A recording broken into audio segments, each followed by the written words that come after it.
Assalamu alaikum everyone. This is episode 3 of the Quranic Archeology series, and in this episode we are going to discuss Palmyra, an ancient archaeological site located in modern-day Syria. According to archaeologists, Palmyra was established during the 3rd millennium BC and soon after became a leading city of the Near East and a major trading post on the Silk Road. The name Palmyra is believed to be the Latinized form of the original Arabic name of Tadmor, which is related to the word for date palm. Known from ancient literary records including Assyrian texts and the Hebrew Bible, Palmyra today is known as a unique and glorious ruined city that preserves extraordinary examples of colossal hybrid architecture that unifies the standards of Greco-Roman architecture with Near Eastern elements. It is noteworthy that the Hebrew Bible, second book of Chronicles 8:4, records the city by the name Tadmor as a desert city built or fortified by King Solomon of Israel. Flavius Josephus, a 1st century Romano-Jewish historian, mentions the Greek name Palmyra, attributing its founding to Solomon in Book 8 of his Antiquities of the Jews. Later Arabic traditions attribute the city's founding to Solomon's jinn. However, some researchers believe that the association of Palmyra with Solomon is a conflation of Tadmor and a city built by Solomon in Judea known as Tadmor, which is mentioned in the books of Kings, 1 Kings 9:18.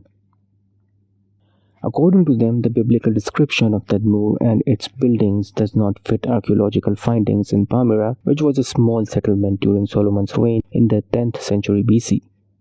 Once called the Pearl of the Desert, Palmyra has been a UNESCO World Heritage Site since 1980.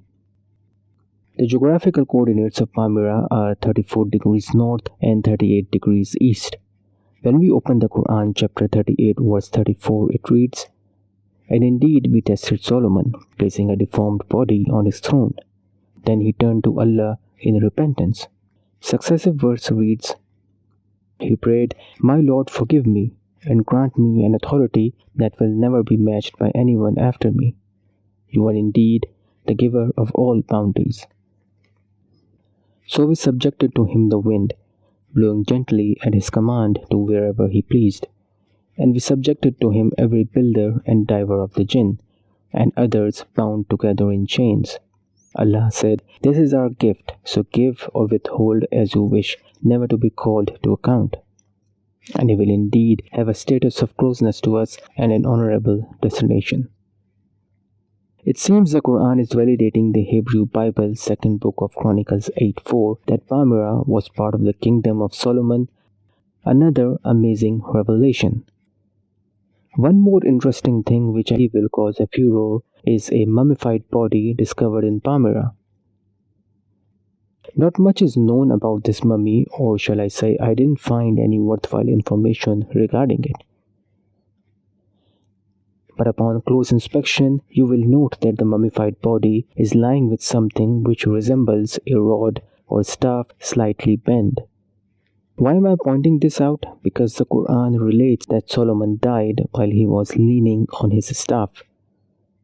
According to the Quran, chapter 34, verse 14, "Then when we decreed Solomon's death, nothing showed them his death except a little worm of the earth which kept slowly gnawing away at his staff. So when he fell down, the jinn saw plainly that if they had known the unseen, they would not have tarried in the humiliating penalty of their task." Prophet Solomon, at the time of his death, remained upright, propped on his staff. The jinn thought he was still alive and supervising them, so they continued to work. They realized the truth only when Allah sent a creature to crawl out of the ground and gnawed at Solomon's staff until his body collapsed. The Quran then comments that if they had known the unseen, they would not have stayed in the humiliating torment of being enslaved. Let me be very clear. I'm not saying that this mummified body is Prophet Solomon, because like I said, it seems that the mummy is lying with a staff, but it could be something else. Since Palmyra has seen many transfers of power throughout its history, there is a possibility that the mummified body is some other king or ruler of a much later time period. Because there is no worthwhile information available on the internet regarding the mummified body, nothing can be said for certainty.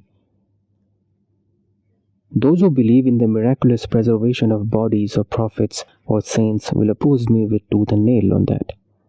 But my intention is to point out the interesting correlation that exists between Quranic description of Prophet Solomon's death and the discovery of this mummy. That is all for today's video. If you find this video to be of any value, give it a thumbs up and share it with everyone you know. Thank you very much for watching. Jazakallahu khair.